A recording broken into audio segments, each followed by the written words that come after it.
Hi, welcome to another devotional with Mr. Peria. Today will be for Tuesday, March the 24th, and I hope you're doing well. I'm not sure about this background, it's awfully fuzzy, but you can see Mrs. Peria right there, so that makes everything better, doesn't it? There we go, there she is. Okay, so I'm going to read today Proverbs 24. It says this: Be not envious of evil men, nor desire to be with them. Um, and then it says this: For their hearts devise violence, and their lips talk of trouble. By wisdom a house is built, and by understanding it is established. By knowledge the rooms are filled with all precious and pleasant riches. Verse 5, you should be following along, hopefully, says, A wise man is full of strength, and a man of knowledge enhances his might. For by wise guidance you can wage your war, and in abundance of counselors there is victory. Wisdom is too high for a fool. In the gate he does not open his mouth. Whoever plans to do evil will be called a schemer. The devising of folly is sin, and the scoffer is an abomination to mankind. If you faint in the day of diversity, your strength is small. Verse 11 says, Rescue those who are being taken away to death. Hold back those who are stumbling to the slaughter. If you say, Behold, we did not know this, does not he who weighs the heart perceive it? Does not he who keeps watch over your soul know it? And he will not repay man according to his work. Verse 13 says this: My son, eat honey, for it is good, and the drippings of the honeycomb are sweet to your taste. Know that wisdom is such to your soul. If you find it, there will be a future, and your hope will not be cut off.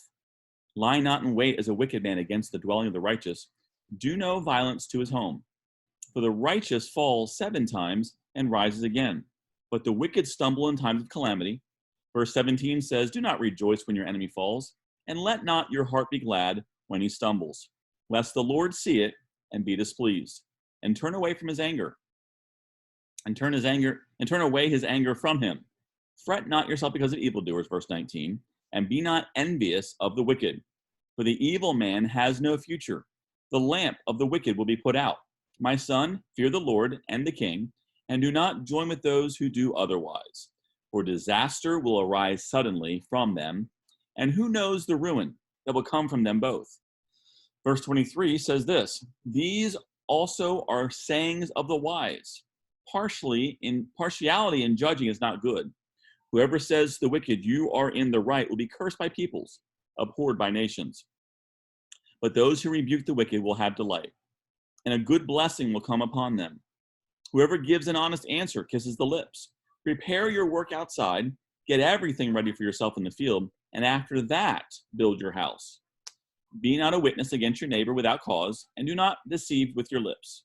Do not say, I will do to him as he has done to me. I will pay the man back for what he has done. I passed by the fields of a sluggard, by the vineyard of a man lacking sense, and behold, it was all overgrown with thorns. The ground was covered with nettles, and its stone wall was broken down. Then I saw and considered it. I looked and received instruction. Verse 33 says this: A little sleep, a little slumber, little folding hands to rest, and poverty will come upon you like a robber, and want like an armed man. Several things in this passage we could look at. Verse 6 says this: For by wise guidance you can wage your war, and in abundance of counselors there is victory. We've discussed before how important it is that you get advice from people who have more wisdom than you do. If everybody around you agrees with everything that you say, you probably should make sure that they are biblically sounded and grounded so that you can get advice that helps you make wise and helpful decisions. Don't just make decisions based on what you want to do. Make decisions based on what's best and what's necessary for you as you grow in the Lord. And then you'll also notice further on the passage, it tells verse 19, Fret not yourself because of evildoers. In other words, don't worry about everybody else is doing. Don't worry about people who are not living for the Lord are doing. You do what's right no matter what.